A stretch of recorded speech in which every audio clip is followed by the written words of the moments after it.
Oi, gente! E aí, vocês gostaram do vídeo da semana passada? Quem não assistiu, assista.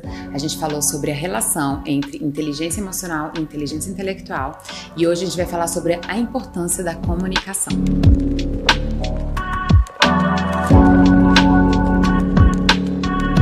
Bom, que a comunicação é um instrumento importantíssimo, acho que todos nós sabemos. Afinal, durante o nosso dia, a nossa vida, o que a gente mais faz é se comunicar. É a partir da comunicação que a gente se mostra para o outro. E muitas vezes, nos momentos de desafio, a gente precisa dela para se fazer entendido e resolver um problema. Então, a comunicação passa por 3 pequenos processos.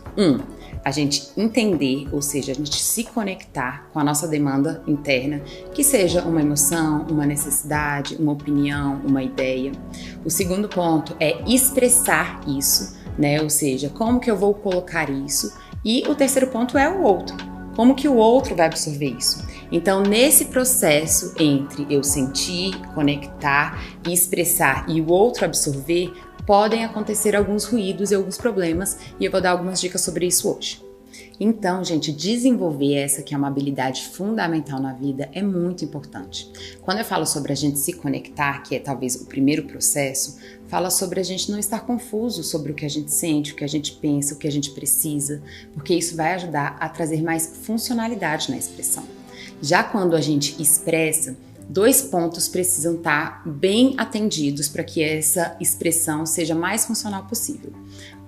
A gente tem que falar de forma coerente ao que a gente pensa. Ou seja, não adianta, por exemplo, eu não estar gostando de uma situação e eu falar aquilo ali, por exemplo, mostrando medo, né, mostrando insegurança. É importante que eu fale, olha, não estou gostando disso, isso daqui está acontecendo, né, para que a gente possa conseguir resolver, alcançar o objetivo dessa comunicação. E o segundo ponto é a gente pensar, e aí entra um pouco na nossa sensibilidade, na nossa percepção, na nossa captação, né, de como fazer, né, de como expressar isso para que o outro capte o que eu estou falando.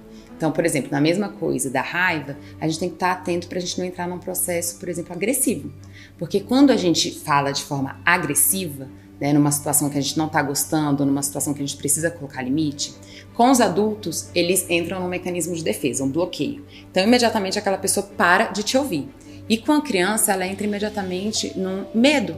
Então ela também não vai absorver, ela também não vai entender e absorver aquilo, né, com toda a força que poderia absorver dentro desse poder de se comunicar. Ela vai entrar num processo de medo, de insegurança. E naquilo ali ela só vai entender uma ameaça. Então, como fazer a nossa comunicação se tornar mais funcional e produtiva? A número 1 é a gente não usar da comunicação agressiva, que fala exatamente sobre uma ameaça, onde faz imediatamente, intuitivamente, a pessoa que estiver ouvindo bloquear. Seja por raiva, né? Seja porque essa pessoa esteja se sentindo agredida e agora ela só quer se defender, ou seja, ela não quer nem escutar mais o que você está falando. Seja por medo, no caso das crianças, né? Onde ela também não está absorvendo. Às vezes ela pode te obedecer naquele primeiro momento, mas não porque ela passou por um processo de compreensão sobre aquilo que está sendo falado. E sim simplesmente porque ela está se sentindo ameaçada. E a segunda dica para uma comunicação funcional é sobre resolução. Veja, quando a gente precisa se comunicar, geralmente a gente está precisando resolver uma questão ou ensinar algo para alguém, né? Transmitir um pensamento, uma ideia, né? Ou fazer aquela pessoa ter empatia e compreenda o que a gente está precisando. Então, se a gente foca na solução, né? A gente consegue ter uma fala muito mais direta, clara, resolutiva.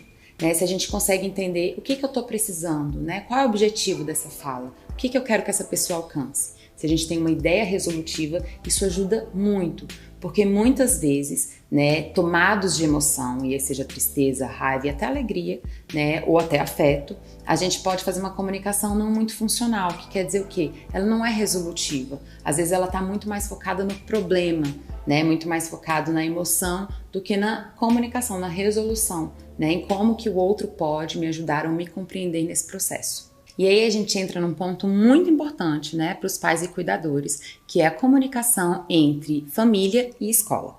Afinal, né, essas duas instituições e sistemas, vamos dizer assim, eles têm uma interseção na educação da criança. Então, essa comunicação ela é importantíssima. A gente está falando ali, né, sobre a preciosidade na vida de qualquer família, que são as crianças. Então, essa comunicação é muito importante. É muito importante que a família se alinhe com a escola e que a escola se alinhe com a família, onde, obviamente, cada um tem funções diferentes, mas tem ali momentos de encontros.